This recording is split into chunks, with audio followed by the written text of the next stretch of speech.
What's up, boss? Tara Wagner here, and I want to talk a little bit about some Mindset 101, talking about what is a comfort zone versus your accustomed zone and why it's important to understand the difference. I'm just going to kind of rant a little bit on this one because this is kind of a topic that's been rattling around in my head that I just need to clarify it for people. So here's the thing, a lot of coaches will talk about getting out of your comfort zone, and I don't think they understand the actual definition of that word. So I am going to actually grab the definition and read it to you, because if you don't understand what a comfort zone actually is, you're not going to know where you actually are, and you're not going to know why you can't get out of it. So here's the thing.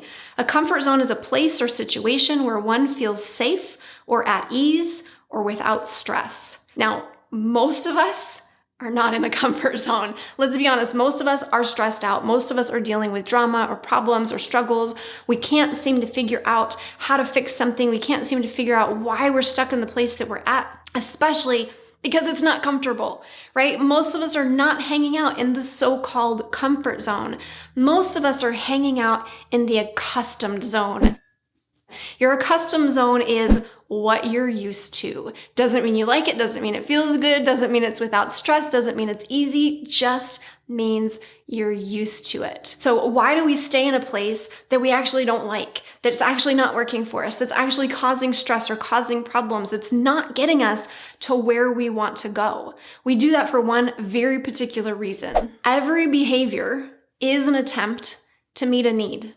Even the behaviors that aren't working for us, even the ones that aren't meeting our needs very well. So I want you to think of your needs kind of like individual glasses, right? If you've got a faucet that works pretty slow and you can only get about this much of your needs met, this much of that glass filled before you need to drink, right? And you empty it out again and then you do a little bit more to get it filled.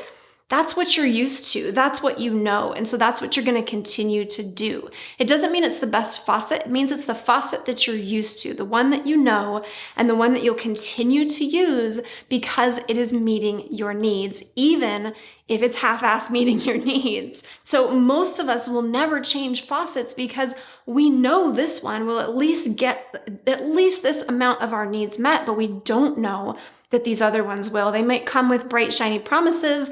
They might look really fancy. They might sound really good, but we don't know for certain. So we will stay with what we know at the risk of what we lose simply because it's meeting our needs. And the more a situation, a person, a problem meets those needs in crappy ways, mind you, again, in crappy ways, the more it meets those needs, or the more needs it meets, I should say, the more we will stay with it. This is why people stay in crappy relationships, because it's half-ass meeting enough needs that they just stay right there. This is why people will stay in a bad business for too long, or with a bad business strategy, because even though it's not working, it's at least meeting those needs a little bit. And it's scary to pull away from a strategy, pull away from an option, a path that you're on, to be able to try to go and forge a new one that you have no idea if or when it will start to work for you. We will stay right where we are, even if it is half-ass working for us, because to some extent, it's working for us. It's meeting some needs in some ways. Now, how do we get out of this? How do we get out of an accustomed zone? How do we build a real comfort zone, something we actually want to hang out in?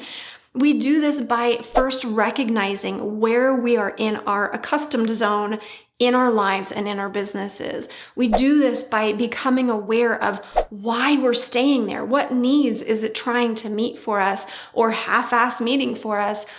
As we become more and more aware of those things, we can then start to ask ourselves, okay, what would meet our needs better? What would work better for me? What situation might actually be better? And maybe I'm not ready to completely leave this situation yet, right? Maybe I'm not ready to completely leave my accustomed zone. Like I'm holding on for dear life because it's meeting those needs a little bit.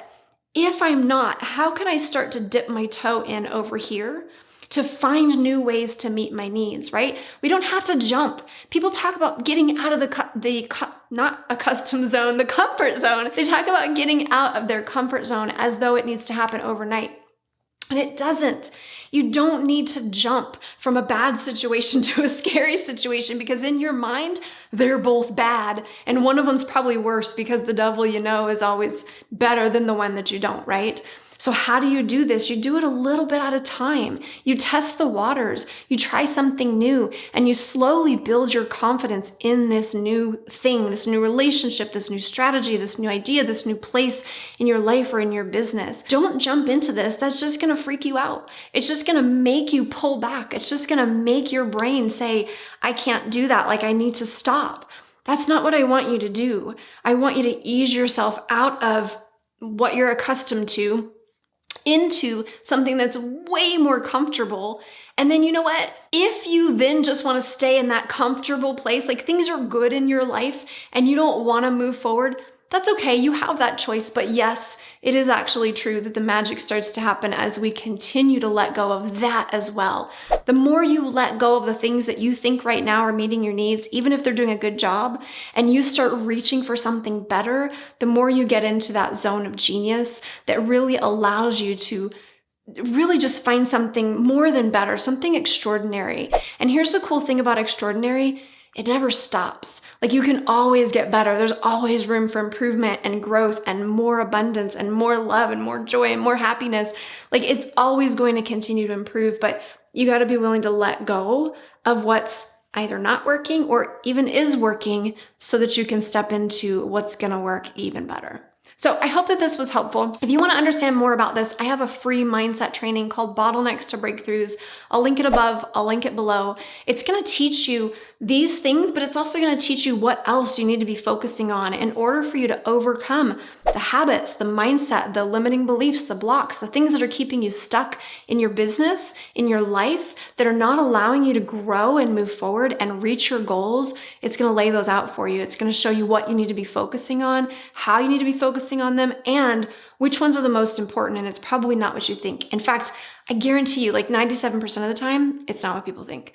So if you would like to get your hands on that, again, it's free. It's going to teach you my breakthrough formula, what I've been teaching to women for the past 10 years to help them crush their goals, not their soul. You can grab it up above my head, down below in the description. Also, if you're brand new here, my name is Tara Wagner. Be sure to subscribe. I do videos kind of like this one, also on different topics around mindset, productivity, just things to help you get your head, your heart, your habits straightened out so that you can crush your goals. So subscribe, hit the bell, give this video a thumbs up if you found my rambling helpful or inspiring or encouraging or motivating in any way. Drop me a comment below. Let me know your biggest takeaway from this video. Thank you so much for watching, and I will see you in the next one.